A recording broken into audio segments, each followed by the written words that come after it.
Hello and welcome to Transfermarkt TV. My name is Stefan Bienkowski and I'm joined by Ben Littlemore. And today we are talking about the new Premier League market value update. If you head over to transfermarkt.com.co.uk.us, wherever you are in the world, you should see our new report up on the top of the website looking at all the new market value updates and all the players who received new market values in our first interim update of the new season.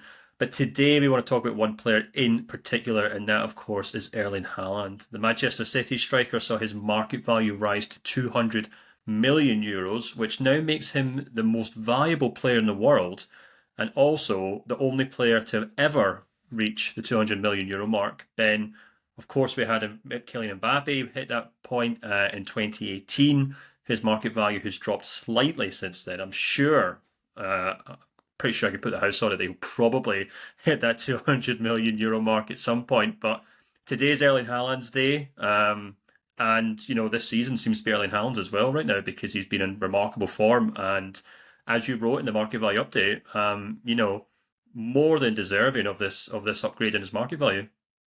Yeah, I think it's more than fair. Obviously, we used to have those before this update. We had the four players on 180 million in Haaland, Mbappe, Jude Bellingham, and Vinicius Juniors. Obviously, four of the best players in the world right now. I don't think you could dispute that. But for me, Haaland deserves to be number one. What he's doing is unprecedented.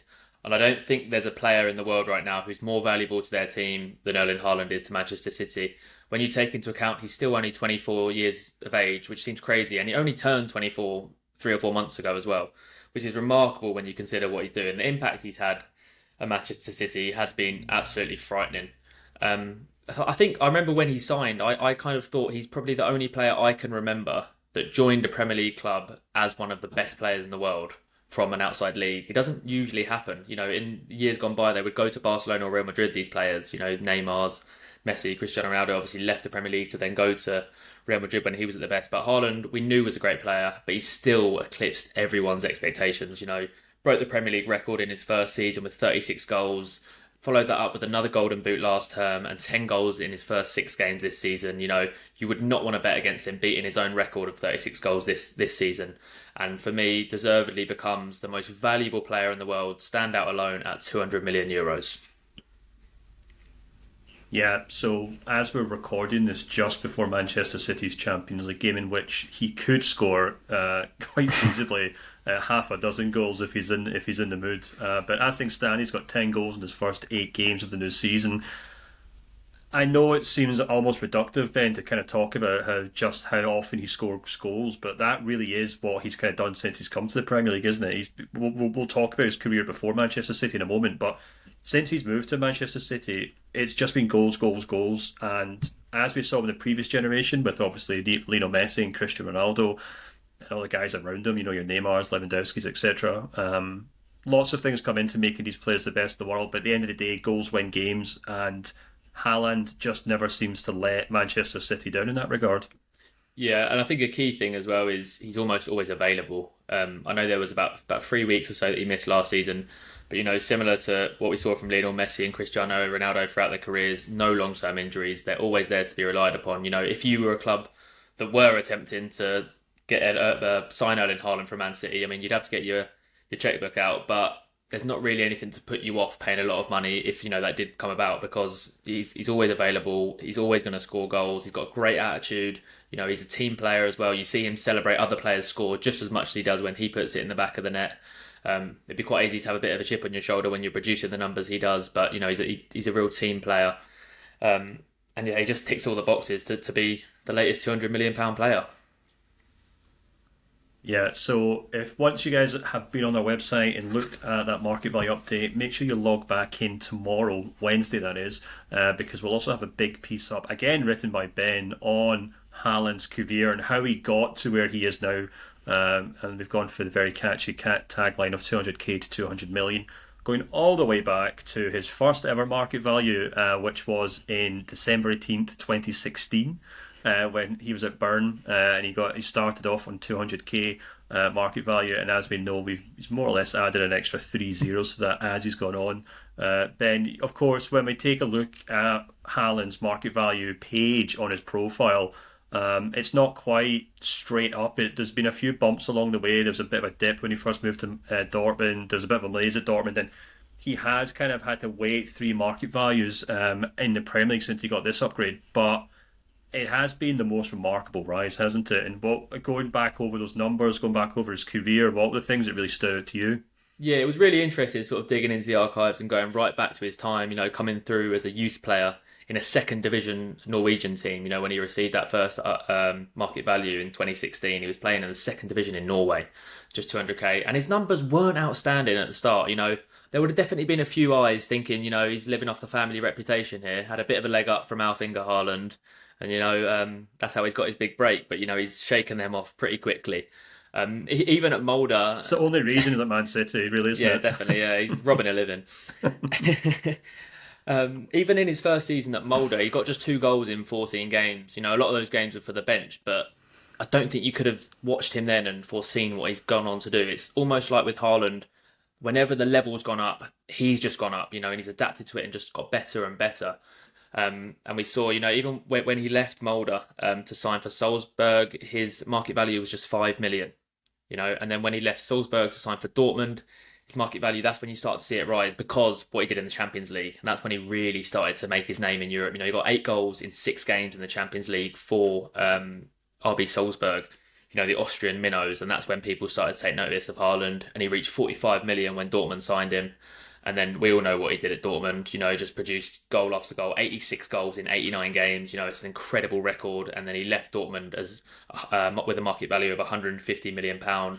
And obviously Man City were very lucky to have that release clause and sign him for just £60 million. You wouldn't often say for £60 million it would be the best value for money ever, but it could be the best value for money ever signing in the Premier League, what they've done for Erling Haaland. Yeah, the thing that really stands out to me about Haaland, and it's a testament to not only how talented he is, but also how committed he is, that when you kind of go back through his stages of his career, and I know he's still very much at the beginning of his career, but you can even go back to the player he was at Dortmund, the player he was at Salzburg, and you can actually already see the changes he's made. For example, anyone who's only just watching the Premier League will think, okay, he's this kind of penalty box striker, he's a big guy in the box, you can cross the ball into him and he'll tussle with defenders all day long and score goals. What's the big deal about that?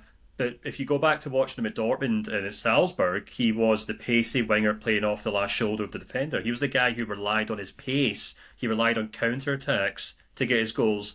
And I remember at Dortmund, he would get interviewed and there'd be all this hype about him and they'd say, oh, is there anything you can't do? And he would say stuff like, yeah, I'm not very good at heading. I need to work on my heading if I want to be a top player. And it's easy now to forget because he obviously has that presence in the box now for Man City, but he didn't score that many headers for Dortmund, even though he is obviously a big guy. So in a sense, he actually reminds me of Cristiano Ronaldo in that sense, if I could be so bold to make that comparison, because yes, he has a huge amount of natural talent, but he's also worked on every little kind of component of his game to make him this kind of all-round complete striker. It wasn't something he wasn't the player that is at Manchester City, as you said, when he was playing, in the second division team in his home country, or even at Salzburg, or even at Dortmund. He's had to add things to his game every step of the way, and that's why I think we've decided to make him the most valuable player in the world right now.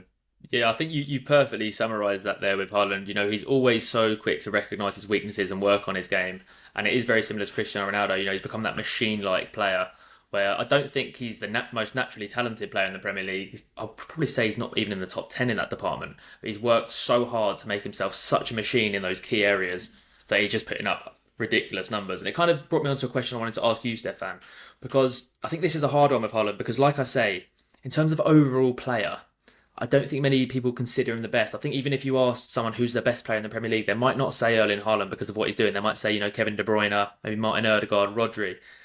Where do you think Haaland already ranks in terms of the best Premier League strikers of all time? Would you put him ahead of Thierry Henry already, for example? Would he go ahead of Alan Shearer? Because what he's doing in terms of numbers and goals is better than all of them. Yeah, gosh, that's a really hard one to just kind of drop on me there, to be honest with you. Well, the comparison to Henry is actually quite interesting because they both come from very different aspects. Obviously, Henry trained as a winger, and then he was able to kind of convert that into being a striker, and that's what Henry kind of fell back on, wasn't it? His ability to run by players, the ability to kind of drift out wide, his ability to kind of play off, for example, Bergkamp or Overmars, or obviously later in the stages become the kind of main striker. Alan Shearer, far more direct. I mean, if I'm being honest, I think if you wanted to compare him to the kind of direct strikers that we have, and like for example, Alan Shearer, I would say he's already rubbing shoulders with those guys because that is to me what he is now. He's a classic number nine in that sense. And I agree that maybe no individual thing stands out in terms of what makes him world class. For example, Mbappe does things every week that you think, well, there's only like three or four players in the world that can do that. But if there was one aspect of Haaland's game that I think he does maybe even underappreciated is his finishing. He's so good at just getting that ball out from under his feet. He's so good at hitting those shots away. And actually, the goal that sticks in my mind actually is the one against Arsenal where he turns, he runs, and he just hits that lovely shot with the outside of his foot. He doesn't blast it, he doesn't toe poke it. It's a wonderfully finesse shot into the corner. And I think that maybe more than anything else is what will probably be the lasting legacy of Haaland in the Premier League when we look back in 10 years time or something, that he might lose that pace. He might not be able to sprint as fast as he used to, but I think he'll always have that penalty box kind of instinct. I think he'll always have that finishing, and he'll always have that. And now that he has added that to his game, I think he'll also always have that aerial presence as well. So that I think, and maybe that kind of takes us back to a previous era where the one we've just come out of is all about these inside forwards and these number 10s, whereas the one before was about more traditional players, like, for example, Ronaldo was a striker, Ronaldinho was a winger, so we had these kind of very set boxes that, might be going back to that now, because I think Haaland is the very best natural striker in the world, is maybe a good way of putting it. And I think he's already definitely rubbing shoulders with some of the greats in the Premier League. And if you don't believe me, you just have to look at the goal scoring records.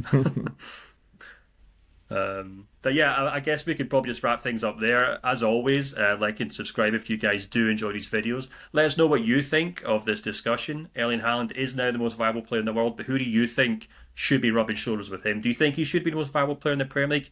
Who do you think in the Premier League can catch him this season? And of course, anyone from abroad as well. There's a few guys in Real Madrid who may have a thing to say about that, or even Barcelona. So yeah, let us know what you guys think in the comments below. And until next time, goodbye.